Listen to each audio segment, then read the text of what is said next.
Alors en fait, quand un bien est en indivision, il y a une disposition du Code civil qui est assez ancienne qui dit nul n'est censé demeurer dans l'indivision. Ça signifie en langage clair que Tout le n'importe monde peut en quelle sortir. personne, il suffit qu'un des co-indivisaires dise on sort de l'indivision pour que la sortie de l'indivision soit automatique.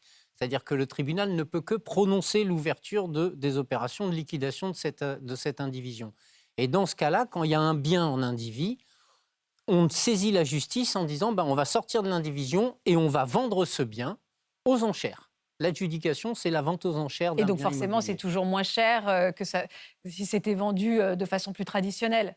Alors, ce qui est une grosse difficulté, quand on vend un bien de gré à gré, on peut contester la valeur. On peut dire vous avez vendu à un prix dérisoire par rapport à sa valeur. À la différence de la vente aux enchères, où la vente aux enchères, le prix d'adjudication est le bon prix. C'est-à-dire qu'effectivement, on ne peut pas revenir dessus. Et vous avez raison de le dire, souvent, ce sont des prix qui sont inférieurs en adjudication que la valeur du marché. Sinon, les gens n'ont pas intérêt à acheter aux enchères. Parlons de l'aspect affectif. Comment vous avez vécu tout ça, vous? Ah bah, quand j'étais petite, j'avais, soi-disant, 4 frères et sœurs. J'avais des neveux, j'en avais, je crois, 8 à l'époque, donc je ne sais pas s'il y en a plus ou pas maintenant. Mais les neveux et les nièces, je veux dire, il y en a certains, on a 2, 3 ans d'écart, quoi.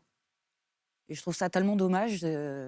Mais bon, maintenant, ça Mais fait... en venant ici, c'est une démarche envers eux que vous faites aussi? Ou c'est trop tard?